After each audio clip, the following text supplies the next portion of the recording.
Hello, marhaba, good evening if you're on this side of the world. Wherever you are, welcome, and thank you for joining us this evening for the 10 Years On signature panel entitled Activism in Exile, Diaspora Communities in the Wake of the Arab Uprisings. My name is Abdullah Al-Aryan. I'm an associate professor of history here at Georgetown University in Qatar, and I will be co-moderating tonight's discussion panel. This is one of the signature panels for the 10 Years On project, the 10 Years On Mass Protests and Uprisings in the Arab World project, launched in December of 2020, and it seeks to produce analysis, research, and pedagogical resources on the Arab uprisings of 2011 and the ongoing political reverberations of the mass mobilizations that continue throughout the region till today.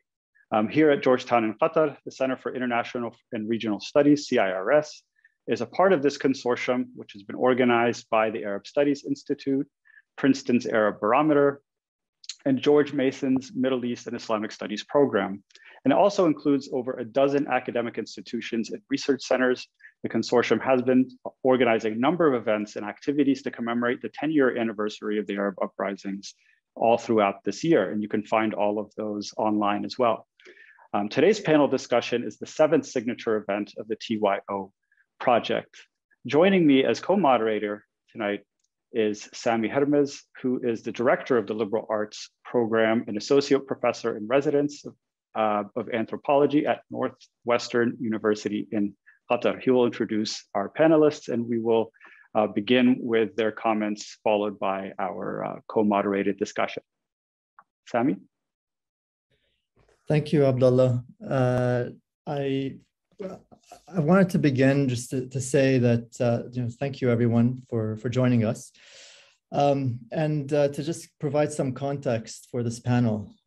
So we inhabit a world in 2021 that is not the world I would have imagined in the euphoria of the political moment of 2011. And as you all know, now in the months and years after the initial uprisings, dictators declared war and instituted further repressive mechanisms of control on their people, and foreign interventions succeeded in thwarting revolutions.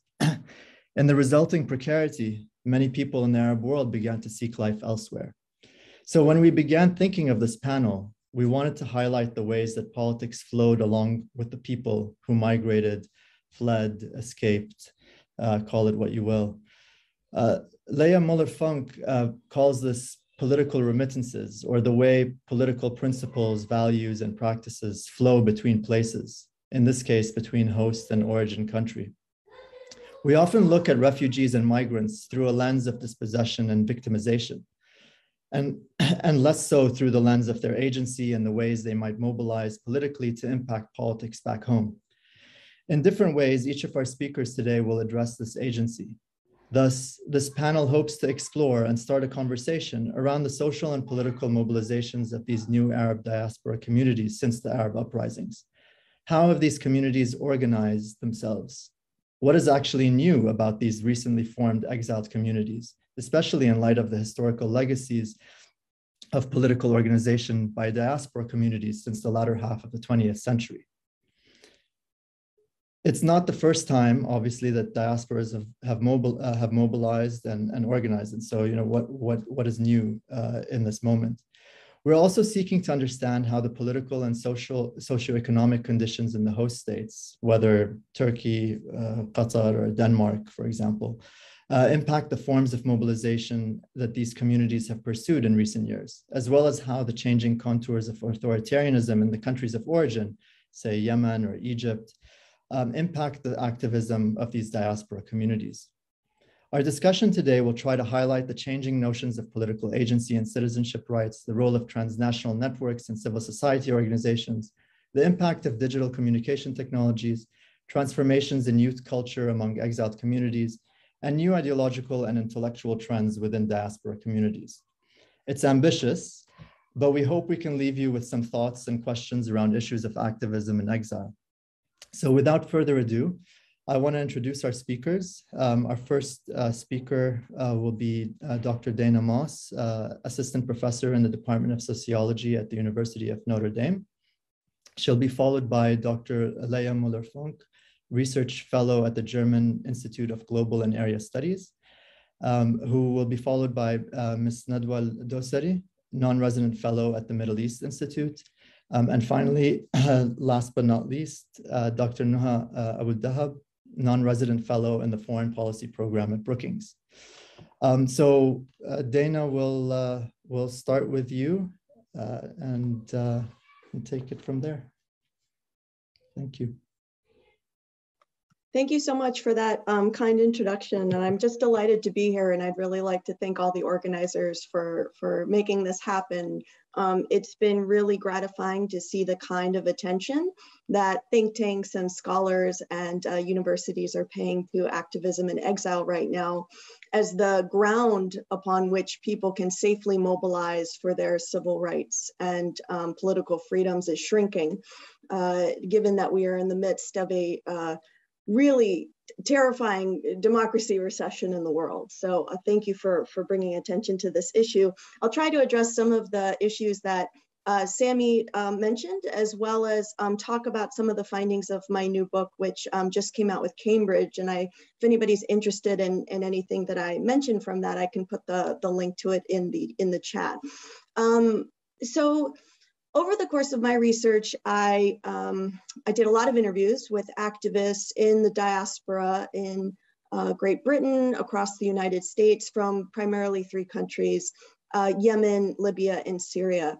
And it was just fascinating to me during the Arab Spring uprisings that we were seeing these communities come out and come together in unprecedented ways, not just to hold symbolic demonstrations or show their moral support for the revolutions, but to actually try to intervene and help their allies on the ground by providing substantive support, by remitting cash and aid to some of the humanitarian crises that have happened in their wake, to lobbying on behalf of their allies, all sorts of things that the diaspora was doing to capitalize on their privileges abroad to help their compatriots at home.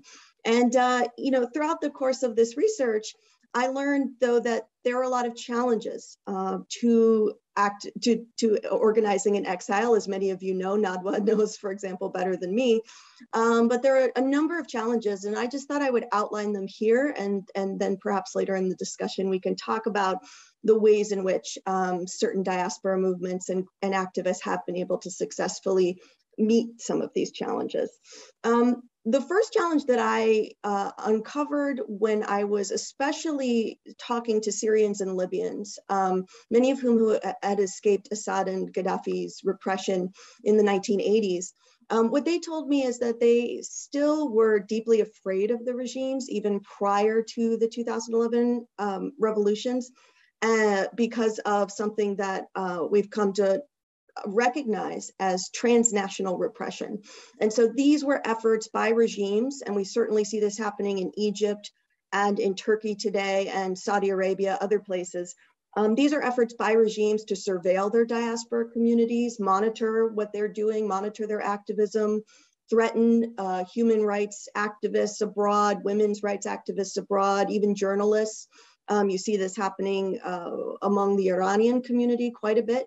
And this creates obviously a lot of fear, because a huge number of activists in exile still have family members at home. Some of them still need to retain access to the home country or have their passports renewed. If people are in a precarious legal status in terms of claiming asylum, it may be really scary for them to potentially become the target of regime repression and transnational repression abroad. Gaddafi was famous for hunting dissidents from the NFSL, folks who he derogatorily referred to as Libya's stray dogs abroad. And so this created real fear and real concern in communities that we see resurging today. So I think that it's very important for us to understand that even as diasporas and activists today are transnational actors, and they have agency to mobilize to help with the situation at home, they're also in some ways transnational subjects. And the stronger their ties to the home country, the more likely in some cases they are to be subjected to fears and threats and repression. So that's one major challenge. Another major challenge that I noticed across all communities was something that in the new book I call conflict transmission. Conflict transmission refers to the ways in which the divisions that plague social movements and political groups and identity groups in the home country travel abroad and impact their relationships abroad. So for example, in the Yemeni community, and again, others may speak to this and may know better, but a famous sort of split within the diaspora, within the Yemeni community when I was interviewing them in the early 2010s, was the split between pro-unity Yemeni activists in the diaspora and those who are mobilizing for autonomy or independence of the South. And this conflict, which of course originates in Yemen and is very acute in Yemen, also travels abroad to undermine the potential of people with this common origin to work together, to mobilize for, even distributing aid, because folks would argue about where that aid should go, the kinds of flags or banners that they should use. And fundamentally, they mistrusted each other, just as a lot of these different groups mistrust each other back in Yemen.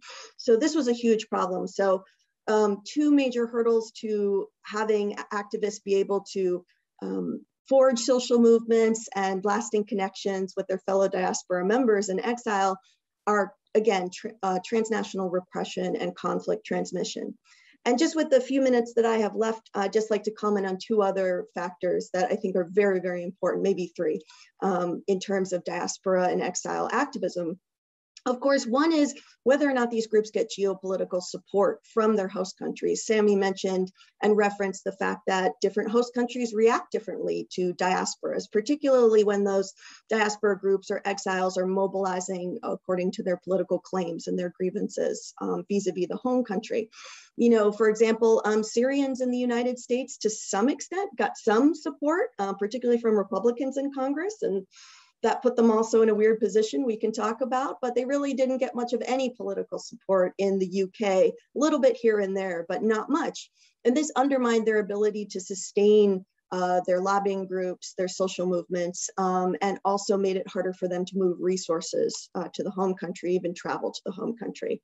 Another thing is that communities have different levels of resources at their disposal to convert to activist material to send home. So the Syrians have been mobilizing, for example, the pro-revolution anti-regime Syrians across the world have been mobilizing and sending in millions, if not billions, dollars worth of aid to their compatriots, both inside Syria and outside. But their resources are finite. They're communities, they're individuals, they're not nations, and they're not the United Nations. And so these communities oftentimes have a hard time mobilizing support when their resources are limited or their resources run out, even though Syrian Americans, for example, are very well off here on average. And the last thing I think I'll mention that my book doesn't really talk about, but is really important to acknowledge, is that a lot of folks in exile, whether they've been in exile 30 years, 40 years, or whether they've been in exile for a month, it's important to acknowledge that usually folks are experiencing a deep degree of trauma themselves. There's something that a researcher named Mindy Fulilov calls root shock. And what she means by root shock is that when you're upended from your communities and a lot of the emotional bonds and your routines and your safety net, your social support network is torn from you, this can create a deep sense of suffering and hopelessness and sense of isolation abroad, particularly when that's compounded with what I talked about, transnational repression and fears thereof, and conflict transmission, fights within the diaspora community. And so, I don't see a lot of initiatives focused on this because and it's understandable. I think a lot of diaspora members and exiles have survivor's guilt and they want to focus on the immediate crises going on in their home countries. But I also think it's important to acknowledge that these kinds of issues can lead to burnout, can lead to people needing to disengage for some degree of self-preservation. And then that decouples people even further from each other and from these support networks. So as we think about how the fruits of globalization in a lot of ways in the contemporary, last 10 years have fueled transnational connections and fueled the ability of people to reach into their home countries, to stay in touch with people, to forge transnational advocacy networks for freedom and humanitarian aid at home. There are also a lot of constraints to maintaining those networks, to making sure those networks are safe, that they operate as free spaces that can actually be effective in moving political remittances, social remittances back home. So I'll leave it there. That's my time. And I look forward to discussing some of these points with you all. Thank you so much. I think I'm next. Thanks, Dana, for this really interesting input. Hello and good evening from Amsterdam, from where I'm joining you tonight. I'm very happy to be here today and discuss this important subject with such interesting colleagues. So thanks for the invitation, and also thanks to the organizers for putting this panel together.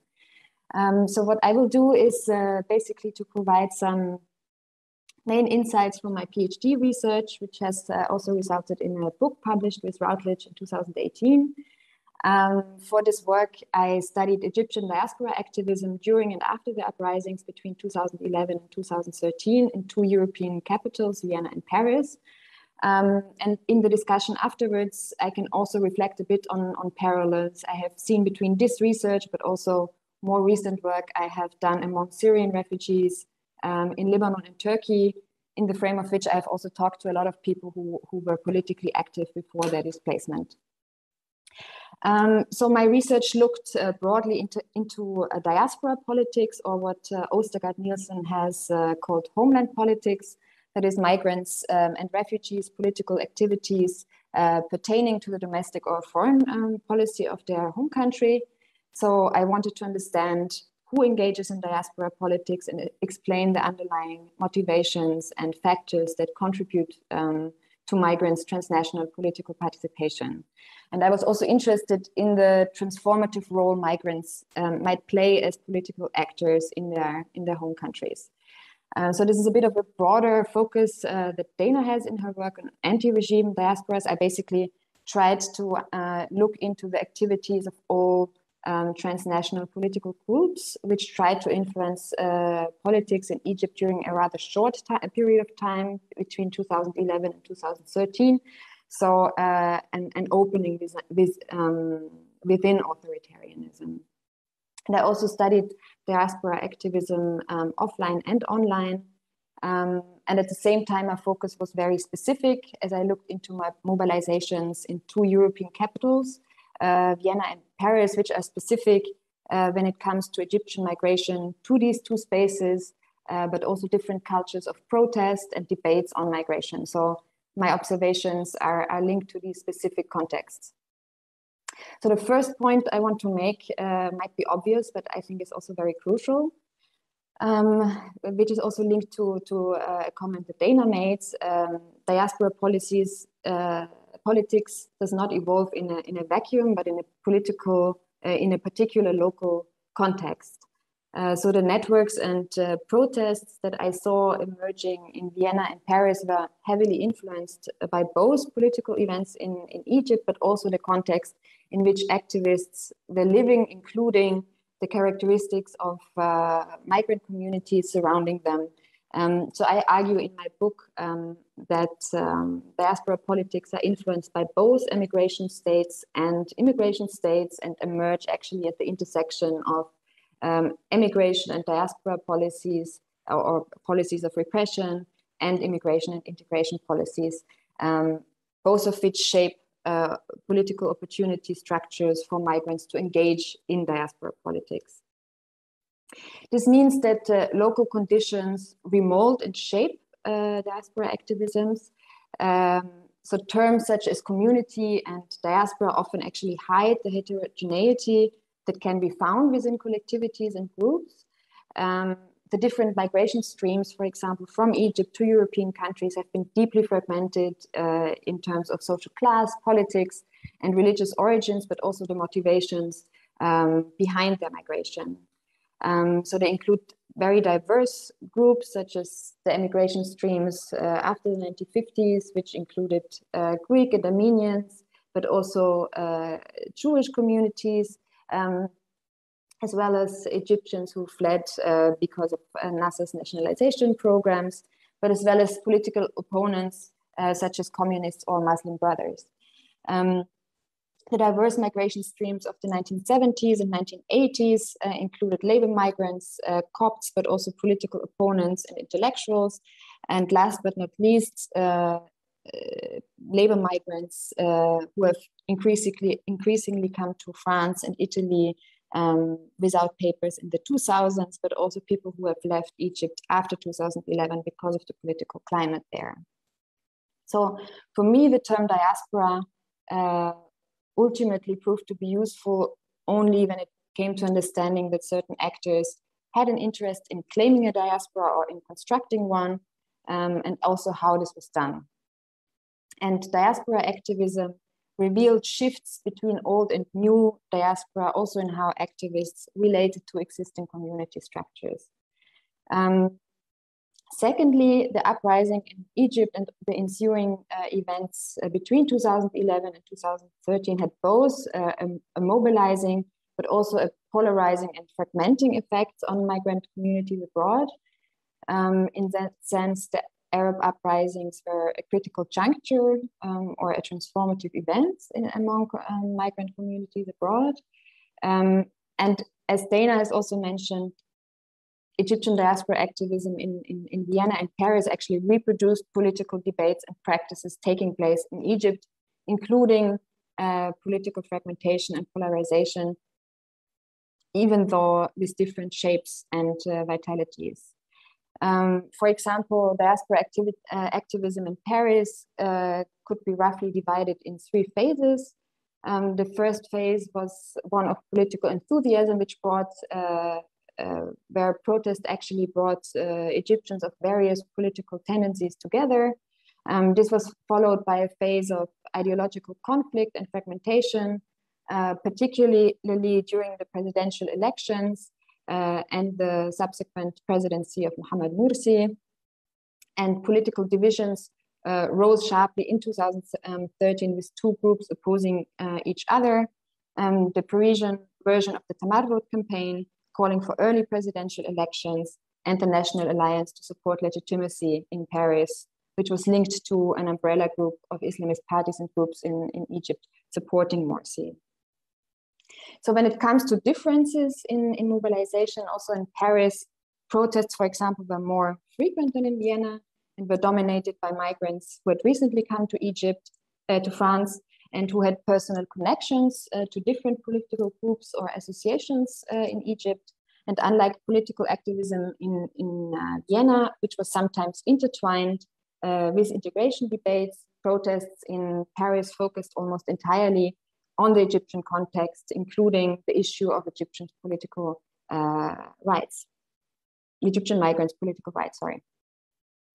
In contrast, mobilizations in Vienna took place on a much smaller scale and mainly emanated from associations that sought to represent the Egyptian community in Austria or parts of it. And these associations served, however, as secondary fora for mobilizing in support of a particular position.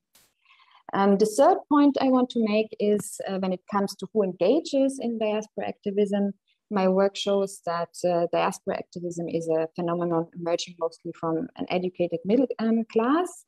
So diaspora activists were typically well educated and well connected, and most of them were interested in politics before they emigrated or became actually politicized through their migration experience.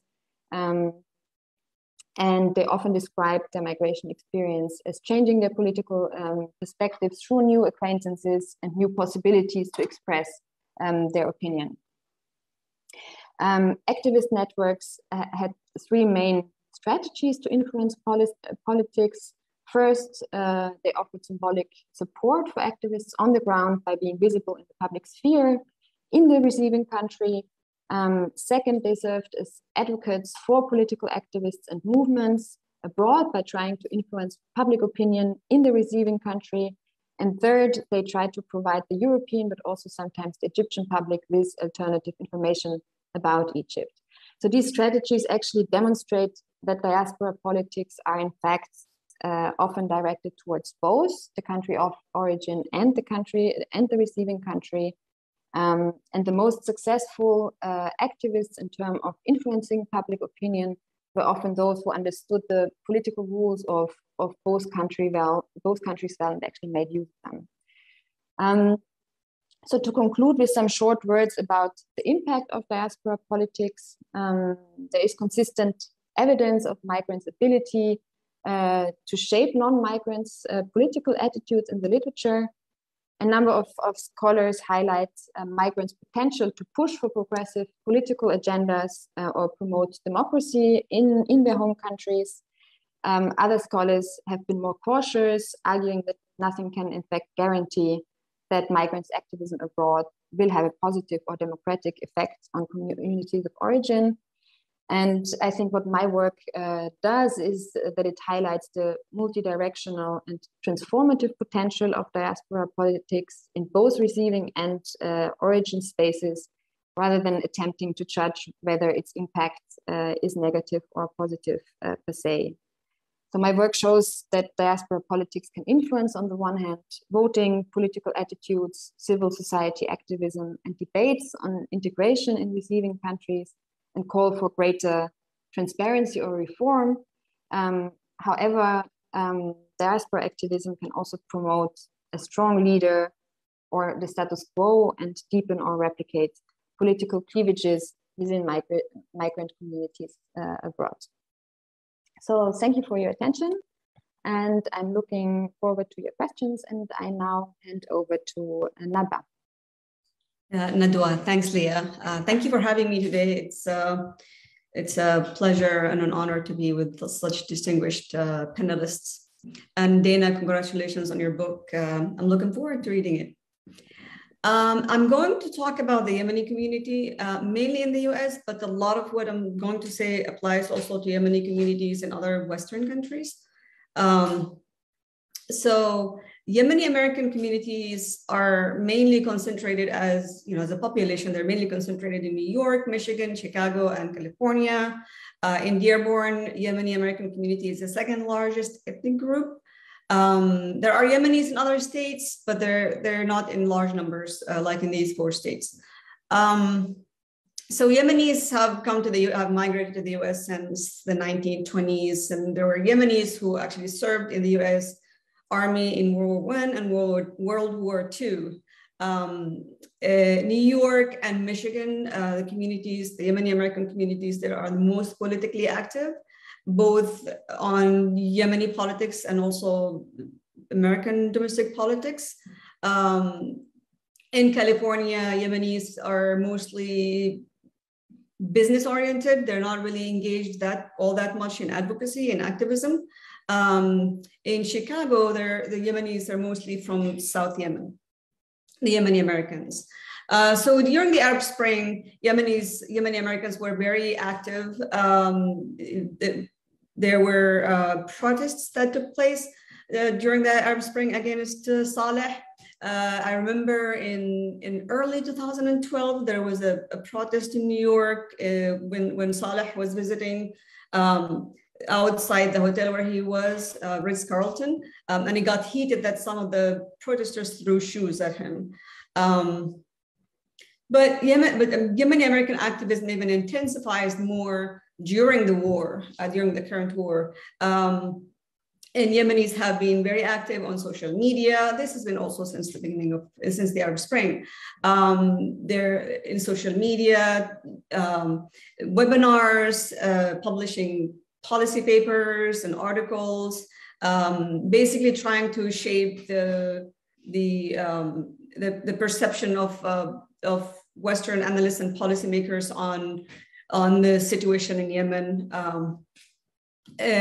Advocate policymakers, including businessmen, organizing meetings, sending letters to the Congress and their representatives in the Congress, engage the US media, both talking to US media, but also trying to help US media or advocate US media to cover Yemen and cover aspects that are normally not traditionally covered in Western media.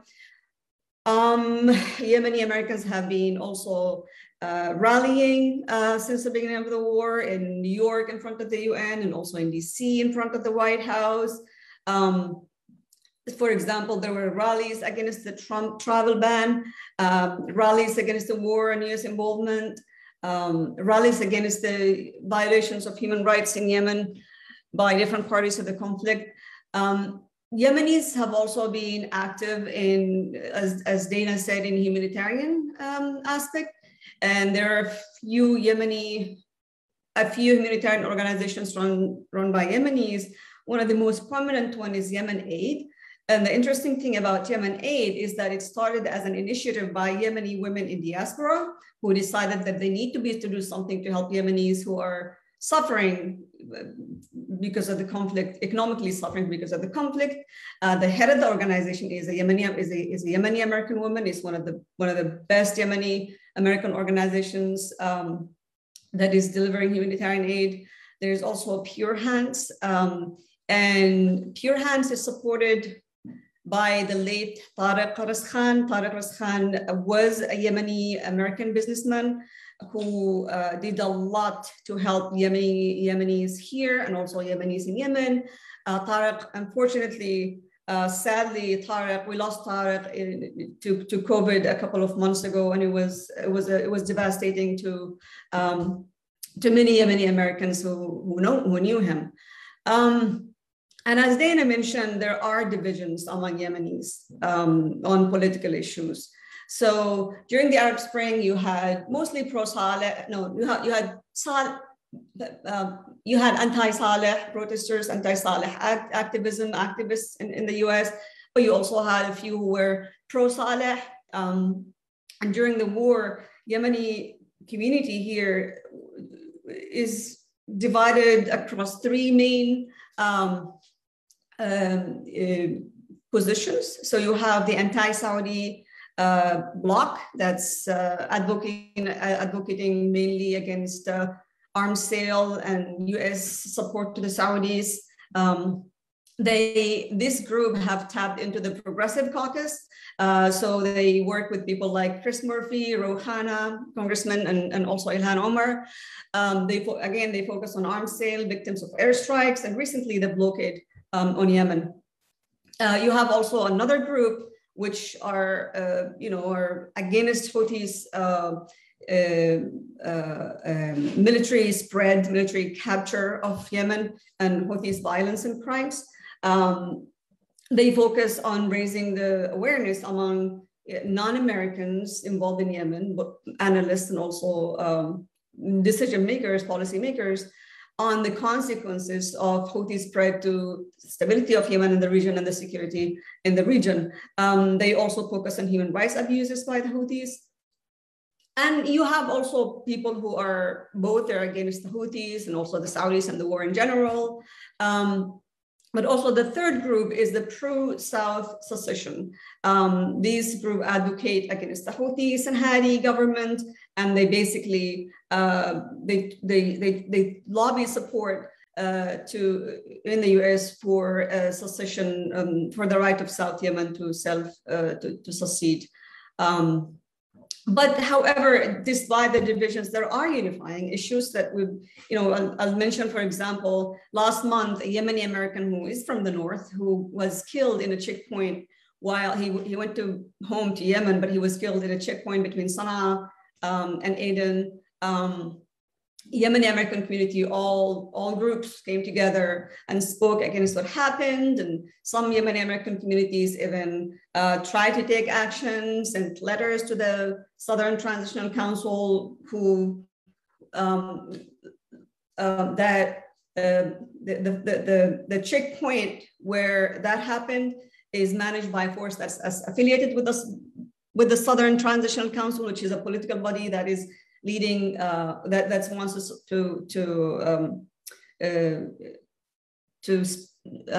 that advocates for secession of South Yemen. So these groups sent letters, called key influencers in Yemen within the Southern Transitional Council, but also different armed groups demanding justice and an end to crimes like these.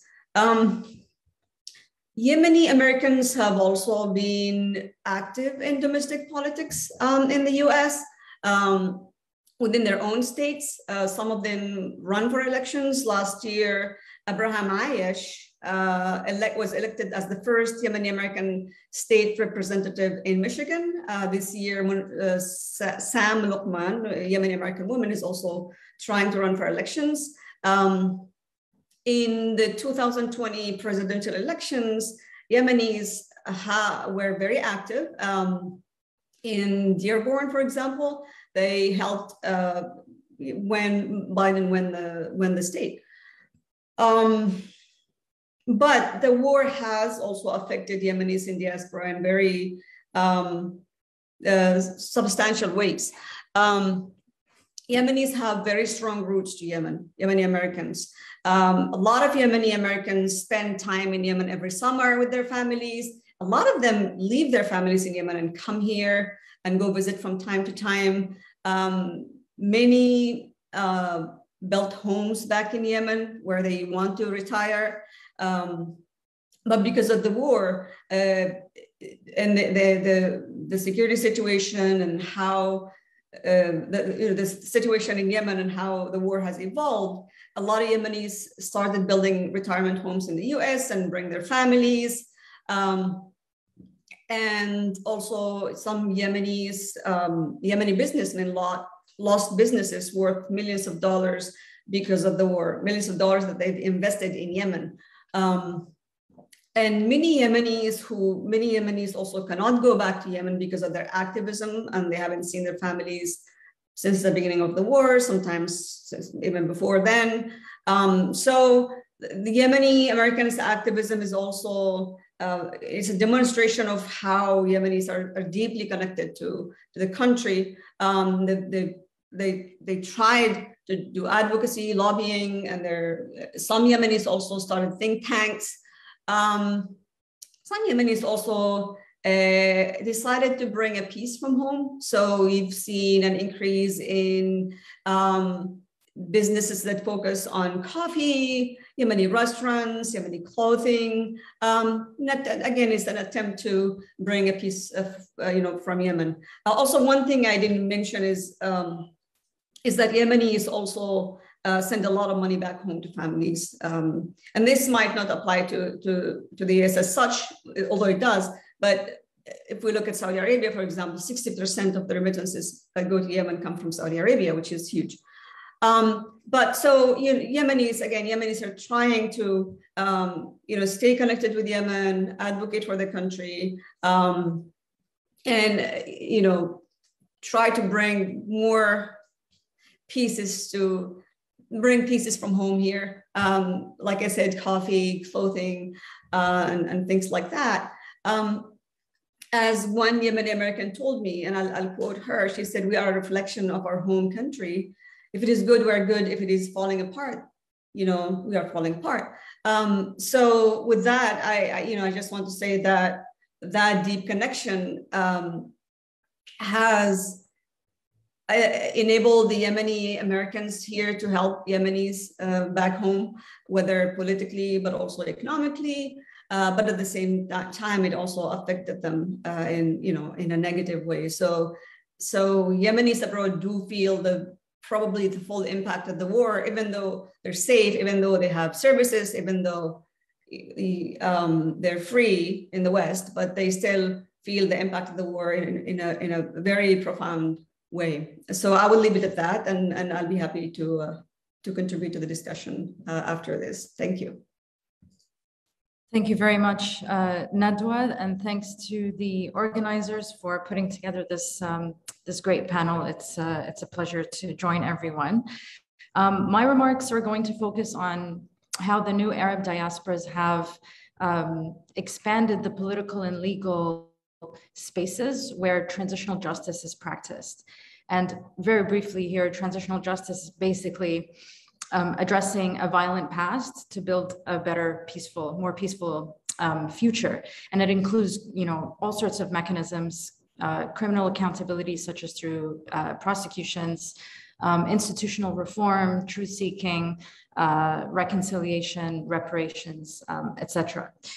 So it's a pretty broad political, social, legal, and economic project that's both backward and forwards looking.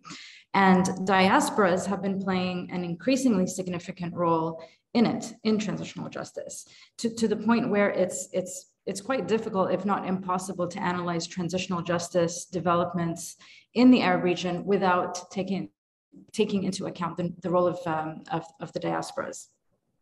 And of course, a big part of the reason for this is because of the shrinking of the civic space in much of the Arab region. So when you look at how justice and truth-seeking efforts or developments have been unfolding over the last 10 years, it becomes clear that transitional justice has been used both as a tool of repression and resistance.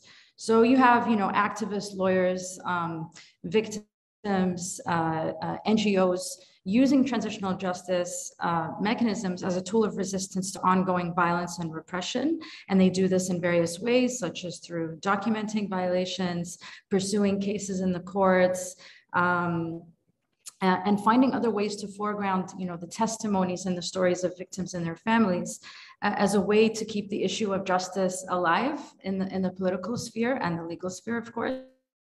But also as a way to protect historical narratives from being erased by authoritarian governments and their allies.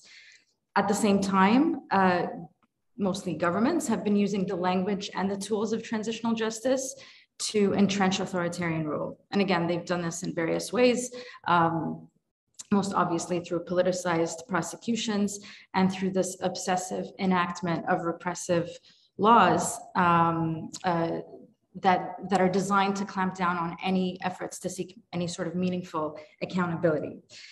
When you consider the diverse demography of the new Arab diasporas, of course, it includes these human rights lawyers and activist lawyers that I mentioned, judges and civil society professionals, a lot of whom also happen to be victims of repression and violence when they were back home.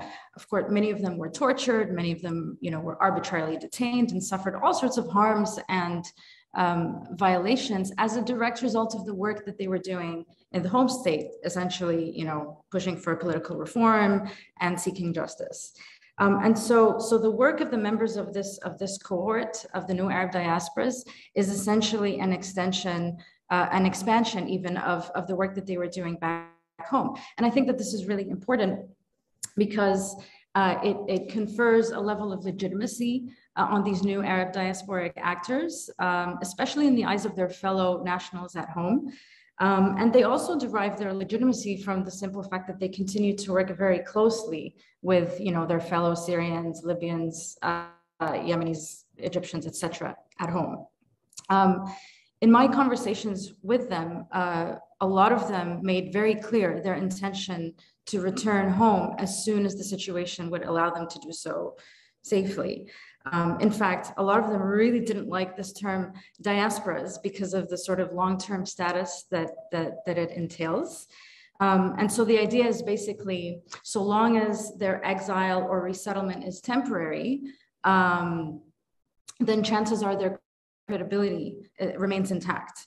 Although, of course, this doesn't mean that their loyalty to the home state is never questioned. It's always questioned, especially as the amount of time they spend outside of the home state lengthens.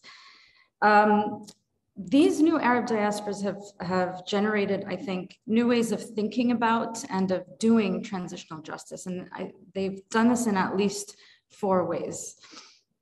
First, they've completely shattered any remaining notion that violence must first end in order to pursue transitional justice. So the practice of transitional justice is not confined to the post-conflict setting. And to be fair, we have known this for a long time, but I think the Arab region powerfully demonstrates that you can pursue multiple forms of transitional justice without having to wait for a transition to democracy or peace or whatever you want to call it. And in fact, far from being a post-conflict, post-authoritarian mechanism or phenomenon, diasporas have been increasingly using transitional justice as a mechanism of political and social resistance to ongoing violence and repression at home. So it's kind of become one of the tools of revolution, if you will. And there are lots of ways that they've been doing this, but one example, one current ongoing, and I think a very powerful example is the work that Syrians have been doing with their international partners in Europe, especially when they build these universal jurisdiction cases that target high-level political officials in the Assad regime, some of which have resulted in arrest warrants and trials. There are lots of challenges there, but this is just to give you an idea of some of the impact that they managed to generate. Now, of course, and as Dana and others have mentioned, there's transnational repression and surveillance, which is huge. But ultimately, the new Arab diasporas, especially those, I think, who engage in activist lawyering, have relative ease of access to potentially powerful international allies, especially when compared to those at home, where severe repression is often still the case. So in the absence of a post-conflict or post-authoritarian setting, diasporic actors have become an integral part of transitional justice movements in much of the Arab region. Secondly, the new Arab diasporas are changing the way we practice and think about transitional justice because they leverage criminal investigations and trials as a tactic to try and weaken political regimes, especially through the naming and shaming that comes with investigations and arrest warrants. So although prosecutions are often criticized for being inherently limited in what they can expose and address, especially when it comes to complex structural, historical injustices, they are nevertheless a potentially powerful strategy to push for political change. So in the short term, the type of criminal accountability that targets high-level political officials in the Arab region will probably get you very limited but symbolic justice. And in the long term, it becomes a means to apply pressure on authoritarian rulers and to marginalize them as a way to sort of help create a context that's more conducive to political transition or change in the future.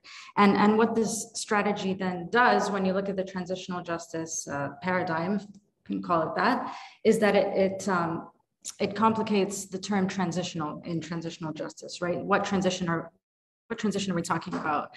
Transition from what to what? Who are the actors who are driving these transitions?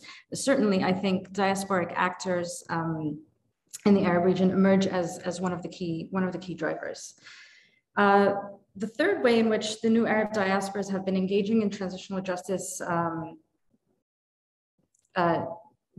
innovatively or perhaps differently is that they've done it in a way whereby we're at a situation where the state is increasingly abandoned as the primary arbiter of transitional justice processes. So the role of individuals and civil society professionals in these processes is often superseding that of state institutions. And put another way, transitional justice is increasingly pursued without and against the state in much of the Arab region. And although, of course, and again, as all of you have already mentioned, although diasporas are politically fragmented, severely polarized in certain cases, they have managed to create additional spaces, however small, to pursue various forms of accountability without having to rely on state institutions. And again, this is not necessarily new at all. There are lots of examples of this. One example that comes to mind is the Iran People's Tribunal that was entirely set up in the diaspora, and it was an entirely non-state-led process to seek the truth about the fate of a group that was massacred in the 80s, I believe. I wouldn't be surprised if we begin to, see more of these non-state-led transitional justice initiatives that are where diasporas play a very big role. And finally, domestic and diasporic actors have increasingly been targeting the role of Western governments and multinational corporations for their complicity in atrocities at home. This has been the case in the Tunisian context, but also Sudan and Libya and Syria and Yemen, and the list goes on. Think, for example, the role of banks, but also other large corporations and the arms deals in propping up authoritarian regimes and in contributing to the perpetration of crimes during war. So to very quickly conclude, the new Arab diasporas, I think, have expanded both the temporal and the strategic parameters of transitional justice. And they are essentially, I think, innovative in, or come up with innovative ways for when we can pursue transitional justice, how it's pursued, and for what purpose. And I'll stop there and pass it back to Abdullah and Sami. Thank you. Thank you so much to all of you for those really fantastic and thought-provoking contributions. I thought I'd begin with a very kind of broad question that's really sort of open to everyone. And it sort of begins a little bit with something that Noha mentioned at the end, and which came up, I think, a couple of times, which is this idea of thinking about what is really new about these diasporas that we're talking about. And again, this is sort of maybe even bringing it back to the broader theme of TYO and thinking about sort of, the Arab uprisings as a specific kind of analytical category and what it means to be studying things within the rubric of the uprisings as a separate category. Because I think as all of you mentioned history at some point or another during your talks, the idea that these phenomena, these movements go back much, much earlier than just the uprisings, but there's also something distinctively new or different that has taken shape in the last decade. And I thought maybe it'd be good to sort of try and pinpoint what those things are. I think in Noha's case, you mentioned specifically looking at the way that they impact the phenomenon of transitional justice, which has a history, but of course you outlined very nicely sort of all of the new ways that they're starting to pursue those issues. But even just kind of thinking more broadly about sort of what are the different phenomenon that may have existed in the past, but yet have perhaps even taken on new shapes in the last decade. So can we start thinking about these diasporas in ways that we didn't talk about them? I mean, one of the things you mentioned, for instance, is the rejection of the term, because there is that sort of thought of return. And it got me thinking about all of the migration movements from the Arab region, especially going to the United States or Europe in the 60s and 70s. And there was always that sort of myth of return. And of course, many of them still remain where they are 30, 40, 50 years later.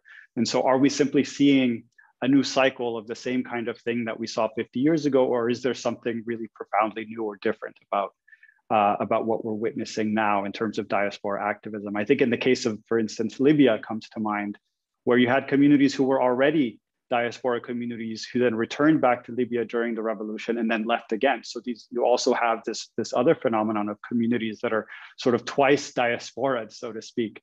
So I don't know, that's sort of just a question that came up as I was sort of listening to all of you. So maybe Dana, if you'd like to get us started. Yeah, thank you, Abdullah, for that great question. This is always the question when we're studying globalization and transnational processes. What is new? I think Noha and some of the other presenters, who just all gave really fabulous and insightful comments, picked up on a few things. One is we are now operating in a time of extreme authoritarianism, but also within a context where there's an international human rights regime, for lack of a better word, at play. And as she mentioned, there are a lot of different ways in which members of exile communities and diaspora communities are experimenting with how to deal with transitional justice, with how to prosecute crimes against humanity. And they're doing it locally in local courts in Spain and Germany. They're doing it by bringing their grievances to international organizations. They're doing it by publicizing what's happening in places, especially when we talk about places like Yemen or Libya. I mean, my God, so many of these places are completely off the radar of the international media. And so diaspora members, exiles, are this really critical link And I did found that during the revolution, because all eyes, thanks to Egypt, were on the region, waiting for these revolutions to unfold, waiting to see what would happen, that actually members of the international press, CNN and BBC, would be calling people, anybody in the diaspora or in the exile community they knew who might have some sort of home country tie. And then these people overnight sometimes became brokers, became running their own websites or their own Twitter feeds to produce live and reliable information about what was going on. So we have the international human rights regime. We have a lot of people interested in what's happening at the region at this particular Arab Spring juncture. I think that's partly what's so unusual about it. There are atrocities happening across the region every day in places like Syria. Yemen is the world's worst humanitarian crisis. But the Arab Spring really brought a lot of new international attention to the region, which gave a lot of activists in the diaspora an opportunity to respond and to really try to fill in those gaps, which was huge.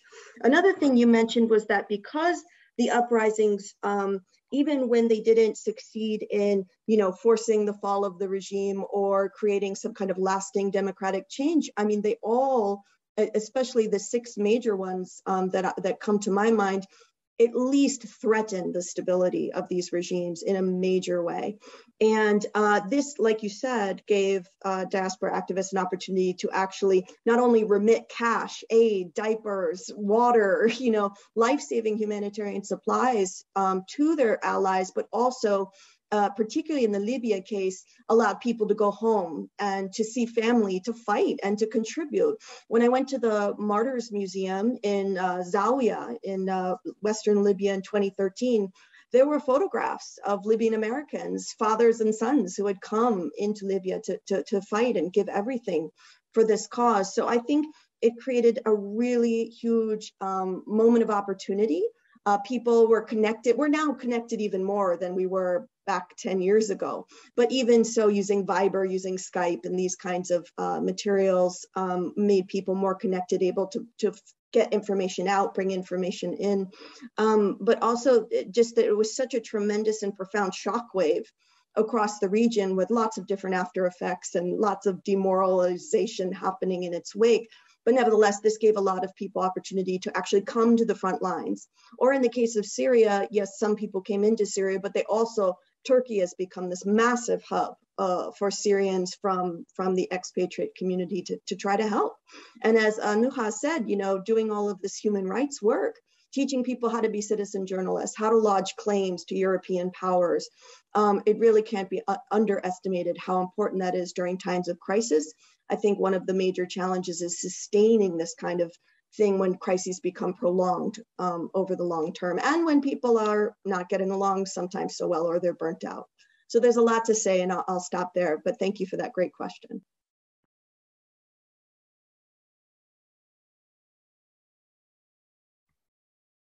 Do others want to pick up on that? If I could add to what Dana just said very quickly, yeah. I mean, obviously the digital sphere has played a major role in sort of facilitating some of the work of these diaspora activists and making it, drawing more attention to it, as Dana said, and accelerating it, right? And sort of creating more sort of opportunities for solidarity movements to take place across borders. But I think the other thing that is, I guess, new, ironically, the repressive laws that were enacted that have pushed a lot of these organizations, I'm talking about NGOs who have been doing work for decades to seek, political reform or accountability, etc. It's pushed a lot of these NGOs to sort of establish themselves outside of the home state, but within the region. So I'm talking about places like Tunis, Istanbul is another obvious one, but also ones and then you see new ones, new NGOs that kind of sprouted as a result of this, these new laws that make it impossible for them to establish themselves within the home state. So in a way, they're local NGOs, but they're physically located outside of the home state, and that has also, created additional political, legal spaces for collaboration with powerful, other international NGOs, but also access to policymakers. So, if you're pushed outside of the country, then you're pushing them towards some really powerful governments that, could help their cause, whether it's, the Human Rights Council in Geneva, or, we can debate about whether that's powerful or not, but you know what I mean? They've been pushed, a lot of these actors have been pushed to centers of power where they now have much easier access to these policymakers and potential partners because of their geographical location. I can also add some thoughts on words on this. So of course, I think when we study a social phenomenon, we ask ourselves what is new and what is not. But I think as such, the underlying mechanisms of diaspora politics are not necessarily new as such. We are seeing at the moment, but some aspects are. So on the one hand, I think social media has been really a way to make networking easier, to make connecting between activist networks, but also between different spaces much easier, but also providing information and immediate information to different places, much easier. At the same time, I think there are also new possibilities of surveillance of authoritarian regimes and digital repression. And of course, the huge numbers of displaced and political exiles that have come to new spaces have created new possibilities for solidarity in exile, right? So I think so this is a negative and a positive thing at the same time, right? So people can build on each other's experiences, they can have a conversation, they can support each other emotionally, and learn from each other. And I think this is also linked to what we see, for example, in Lebanon or in Turkey, where people have invested in civil society activism that spans across borders, organizing humanitarian aid in Syria, but also sending remittances and money to family back home who cannot leave.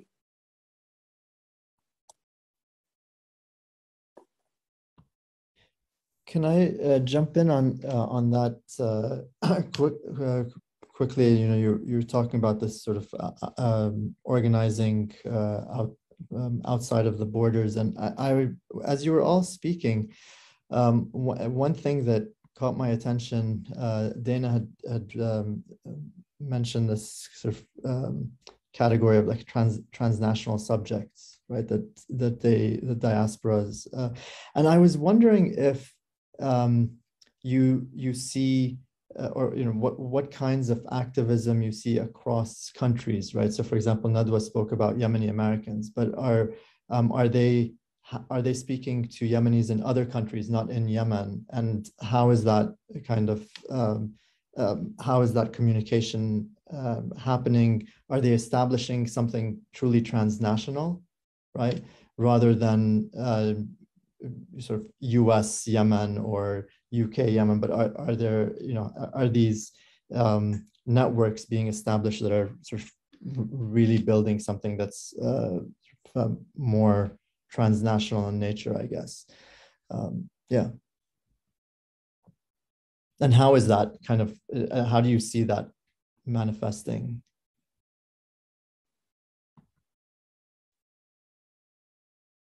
Yeah. Yeah, so I would say I've really seen both. on the one hand, that activism is very local, addressing really the migrant communities in the place where people were living. But on the other hand, I also saw attempts to really build networks across European countries, especially, or also to make links towards Egyptian communities in the US or Canada. So I think it is both. I think there is really very local diaspora activism and attempts to build transnational alliances, actually not only among, for example, Egyptian migrant communities, but also crossing, basically building on transversal topics that include other actors as well, right? So basically building human rights networks across different types of actors. Yeah, just maybe to give a quick example. I mean, you see this a lot in the Palestinian case, for example. Like there's a Palestinian youth network, for example, or youth movement that is spans many countries, and just different movements that span much more globally, and they're speaking and talking. So I'm wondering if, in that sense, Nadwa. Yes, I have seen both in Yemen too, but in the activism community on issues that are relevant to Yemen and Yemen war, there is a great deal of coordination among Yemeni communities in different countries. So for example, Yemeni Americans in the US work closely sometimes with Yemeni Americans, with Yemeni British and Yemenis in Europe, but also in the Middle East. So Yemenis in Jordan or in Egypt, Lebanon as well. A lot of that networking or coordination is mostly informal. You see it sometimes in Twitter campaigns. So Yemenis would come it will start with an idea, 2 people, and then it will reach out to other people, and then they will do a Twitter storm focusing on a certain issue. We've seen that a lot over the past 6 years in 7 years of the war. So yeah, I see some transnationalism, but not in a formal sense. Yeah. Yeah, just to echo what's been said, and I have also observed the same thing.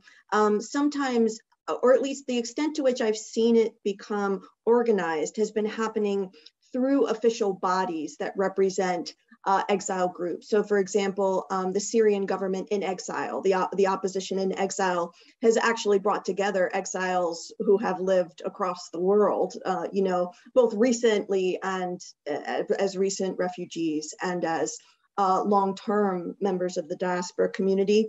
So too, in the midst of the day-to-day turmoil and anxiety and uncertainty of the Libyan revolution, because if we, thinking about NATO intervention, success might seem preordained, but the lived experience of it, according to my interviewees, day-to-day was incredibly stressful. There were stalemates in Misrata, there were stalemates in the Nafusa Mountains. There were times when supporting geopolitical powers were thinking about withdrawing their support and negotiating with the regime.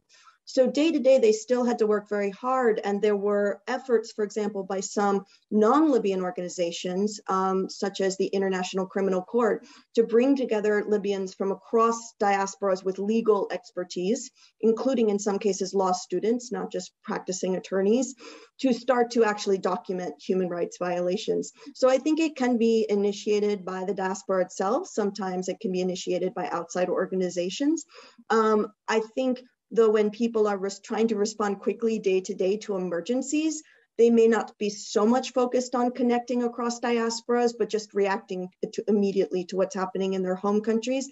I would be interested to learn if the efforts to build transnational solidarity networks, to do more than just hold, global campaigns or protests on the same day, is a part of a long-term activist strategy, because I didn't see so much of it during the heyday of the Arab Spring, but it's definitely happening, and it's happening in different ways.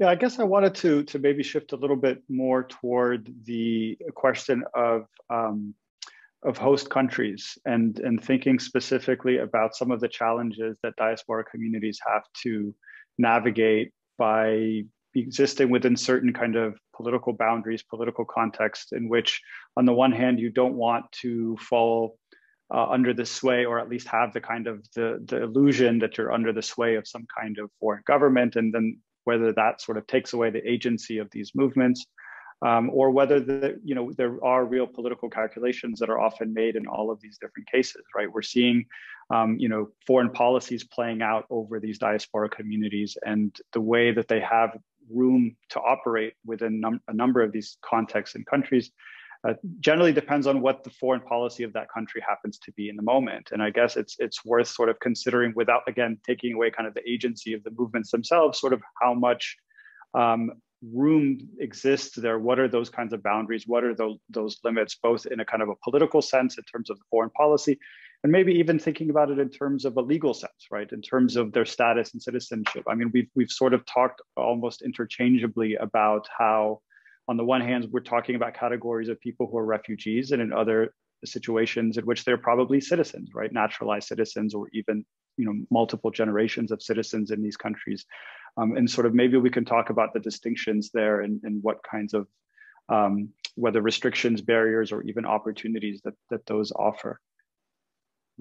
So anyone who would like to sort of jump in.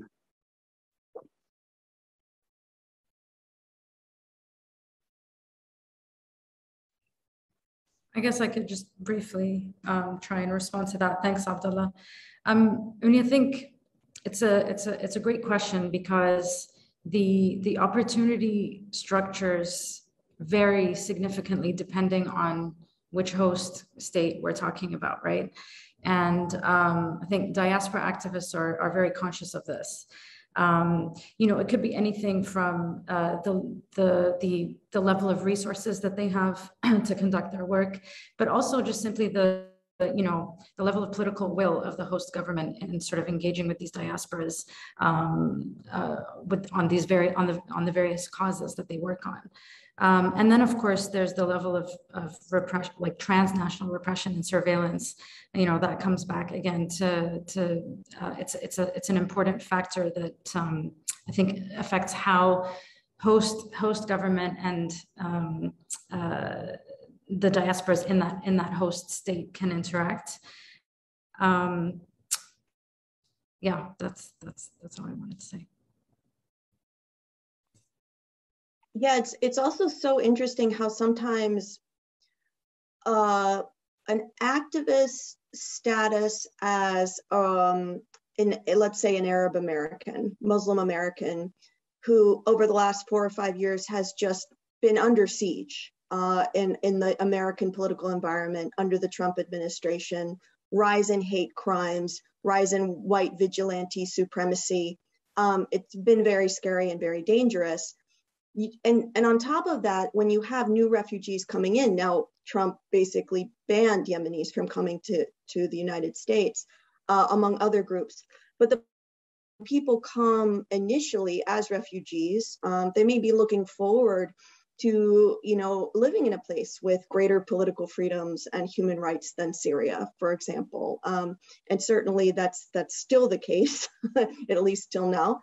But at the same time, they are coming with fear. They're coming with trauma. Wendy Pearlman's research interviewing new refugees, new asylum seekers abroad, finds that people carry this baggage with them. Sometimes it's hard to know for an individual, am I just being paranoid? Am I worried about what I'm going to say or do because I've spent most of my life in Syria or someplace like it, or Egypt? Or is there an actual threat abroad? And sometimes there is. This is resurging now, and is again enabled by technology, surveillance, internet-based connectivity. So I think you're absolutely right in terms of the timing of people's experiences. I noticed, and Nadwa talked about big protests in New York against the Trump Muslim ban.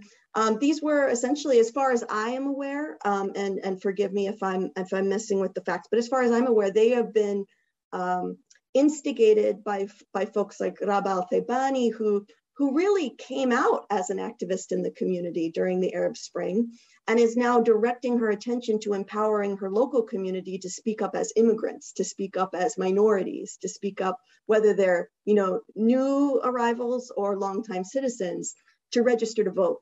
And so there's a huge intersection here in terms of the ways that people are treated in the host country and the extent to which I think they find their voice on home country issues. It's very complicated. On top of that, the last thing I'll say, it's very complicated on top of that when you think about, in the American case, for example, how a lot of the politicians who are supporting racist, xenophobic, and Islamophobic policies domestically are the ones who are talking about human rights atrocities in their home country. We've seen this with Lindsey Graham. We saw this with John McCain. And this puts a lot of folks in a very difficult position where they almost have to choose because the Democrats are, and a lot of times, and not all Democrats are allies to these groups, but it's just to say a lot of times Democrats are more hesitant to intervene or to discuss intervention on home country crises. So it's really challenging, and folks who have managed to navigate this boundary successfully, I think it's tremendous because they're also inundated with the complexities and accusations sometimes about not allying with the right person or the right thing given these policies. So, yeah. Yeah, thank you so much for that, Dana. That was sort of another question that I had in mind, and maybe I'll put it to Nedwa and Leah as well, if they can speak to this. I mean, you sort of brought it up, which is basically the securitization of these communities that's taken place under the guise of the war on terror. And so there's this whole other context that we haven't really touched on that's been around for now 2 decades. We're talking about a decade since the Arab uprising. It's been 2 decades really since the war on terror. I mean, so how have those securitization policies, we've seen, of course, the prosecution of people within the United States for doing things like sending aid to Iraq, to Yemen, to Libya, Palestine. I mean, you name it, all of these diaspora communities have been affected through these kind of political prosecutions. We've seen similar things happening to charities in Europe, in the UK, in France, elsewhere. So I wanted to maybe put it to Nedwa and Leah as well in terms of how you've seen these policies affect these communities. I mean, I can't speak to that very much. The only thing I know is that some Yemenis have complained about repeated FBI visits and interrogations that became a source of annoyance to some in the Yemeni community. But I'll let Dana talk about this. She's done a lot more research on this than I did.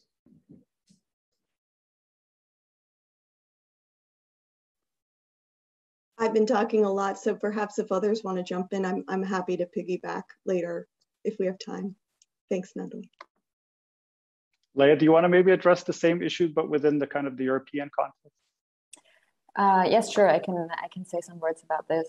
So I think what I have seen from the Viennese, but also Parisian context, is really an attempt to address stereotypical portrayals and representations of Arab communities in the way how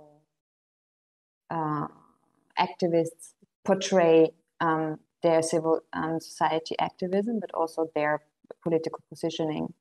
So basically complexifying or fighting stereotypes through their actions. Yeah.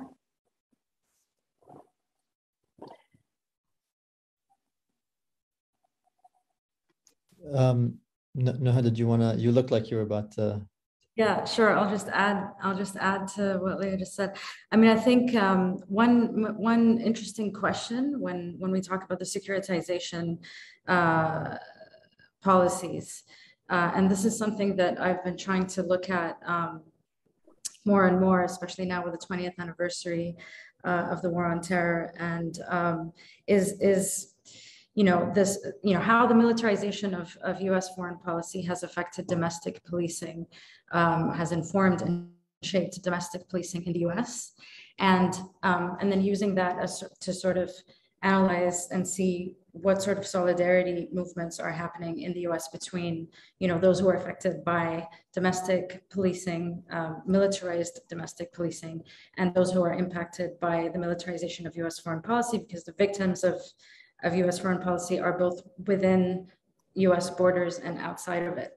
And so this is more of a question than anything. So this is one thing that I've been really trying to look at more closely, and I wonder what others might think about it.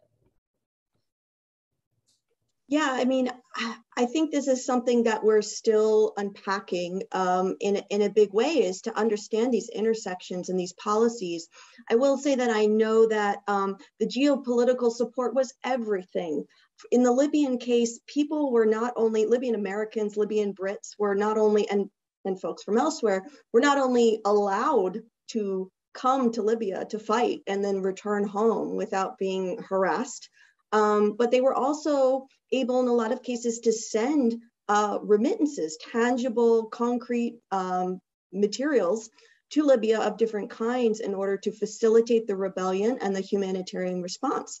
Now, we've seen the opposite thing in the Syrian case, and Syrians have been rightly, I think, terrified even to send sometimes money to help people in the home country pay bills, or baby food, in the expectation that they might get on the FBI's radar, that their aid might be accused of ending up in the wrong hands. And this is particularly when ISIS was extremely active across the region, in addition to other groups. And it creates a very terrorizing environment. Yemeni Americans would tell me too that we have resources. We're certainly better off than our compatriots at home, but the government does not give us a way, does not outline a safe and legal and legitimate mechanism that is trustworthy to really get our remittances to the ground. We have to do it through these informal networks. And I can tell you also, with my spouse working for Yemeni causes for a long time, if you try to wire money to Yemen these days, it's very difficult. And not only are you dealing with difficulties on the ground in Yemen, but you're also dealing with people in the United States through private wiring companies that don't know that Yemen's a country. And it creates a lot of issues. And when we think about the extent of the humanitarian crisis, that now with COVID, more and more and more people in the region are dependent on remittances to purchase groceries and pay bills, that the inability to send these kinds of just basic cash or supplies homeward is a huge, huge problem. And it's one that I would like for us researchers to raise our voices a bit more in terms of shaping mechanisms and policy that can allow that to happen in a way where targeted groups will not get in trouble. Thank you, Dana. I wanted to take a question from the audience. Professor Firat Uruk at Georgetown University in Qatar is asking about. He says, my question may sound a bit critical of diasporic digital activism, but there has been numerous examples in which they tend to patronize the cause on the ground from a position of relative comfort. So in your opinion, is this a fair critique? And if so, how would such patronizing moves, although they are at times unintentional, how would such moves be addressed? Is that a fair critique? And if so, how would it be addressed?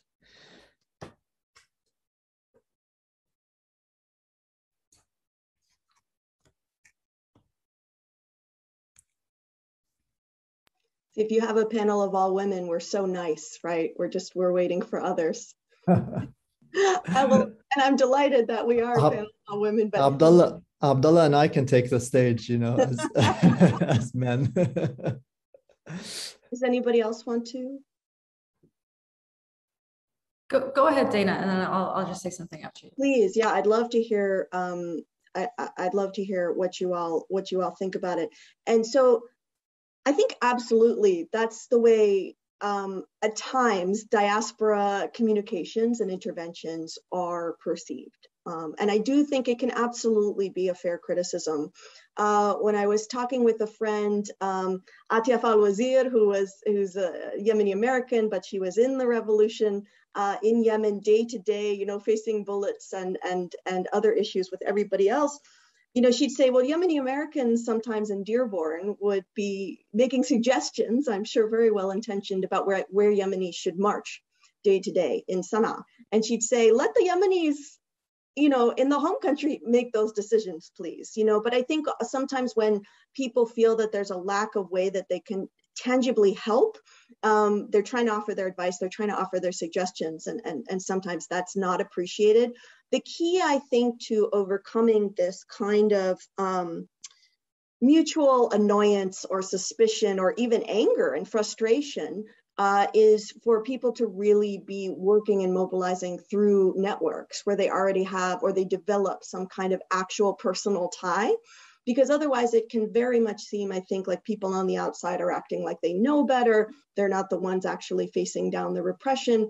Like in Libya, when I was there in 2013, and a lot of folks had repatriated back to Libya, they said, oh, we have a very difficult time here, because if we want to re-import our expertise in how to run a hospital or how to start a business or run an NGO, a lot of times we're sort of told to F off, basically, right, as a double shafra, as somebody who can come and go as they please, and who doesn't know, you know, who wasn't here for the struggle, even though many of them were participating and their families participated in the struggle, and like you all have said, incurred enormous repression and trauma to their families prior. So, you know, again, I see it work best when people are really working together in tandem, when diaspora members ask people on the ground, what do you need and how we can help? But certainly with the kind of free-for-all platforms on social media and the way that they're designed, I think, yeah, you're going to find some friction there. And it's probably frictions that have existed between home country groups and diaspora and exile groups for all of time. Thanks, Dana. And yeah, exactly. I completely agree with you. And I think that perhaps the amount of time that the diaspora actors have been outside the home state also heavily impacts that perception, right? So if you are new Arab diaspora, right? Like, so if you've left in the last 5 years as compared to the last, I don't know, or as compared to if you had left, you know, 12 or 15 years ago or 20 years ago, then that sense of that perception, I think, would be different. But also just kind of like looking at the way that Professor Farhat mentioned position of comfort. I'll use this to kind of emphasize what you said, Dana, early on in your initial remarks about root trauma. And I think it's often very easy to perceive diasporic actors as, you know, operating from a position of comfort when really a lot of them don't, you know, a lot of them are very traumatized and dispossessed and operate, you know, their actions are fueled by pain and anger. At the same time, that so-called position of comfort for a lot of them has turned into an opportunity to help, you know, whatever cause they're working on. So yeah, that's all I wanted to say. Thanks. I think it might be fair to say that, but I don't think it's a dominant feature. Most Yemenis who are activists abroad, they are very connected to networks inside Yemen, not just their families, but also Yemenis. We talk to them on a daily basis, all day, sometimes more than, you know, throughout the day. But there are cases where there is friction between the ones on the ground and the activists abroad. I'll give one example. So some Yemeni Americans who, for example, advocate for ending US support to Saudis and Saudis ending their military intervention to Yemen. Sometimes a lot of activists on the ground resent that because Saudi airstrikes are the only one that's stopping the Houthis from basically taking the entire country.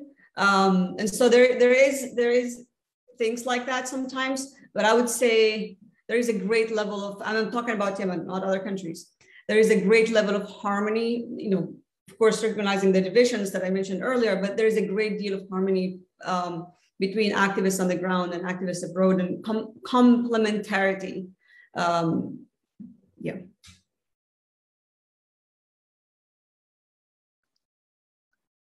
Leah, did you want to add anything to this question?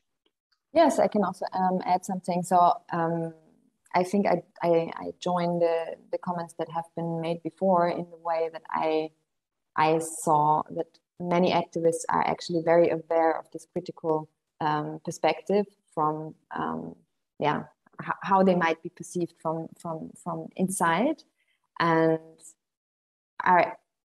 in my case were very really wanted to make sure that they are a symbolic support to and acknowledging what people were going through on the ground, being in a situation of higher risk than themselves.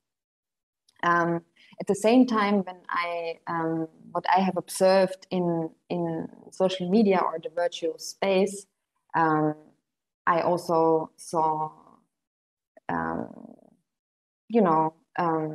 dynamics of power hierarchies, self-censorship, or dynamics of censorship within Facebook discussions and debates. So I think I also don't want to paint social media or the digital space as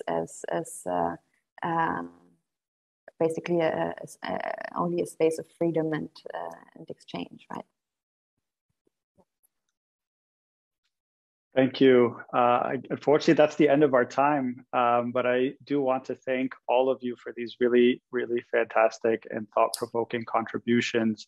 We'll continue to look for all of your research, because I think this is really an important and in many ways a groundbreaking field, given that we've done so much on the Arab uprisings, and yet I think comparatively far too little on the effects and on the diaspora, and also of course the impact of the diaspora on the uprising. So I think this is really in many ways an incredibly important field to continue to examine. I want to thank all of our speakers, as well as our organizers at CIRS at Georgetown Qatar, as well as at the Arab Studies Institute.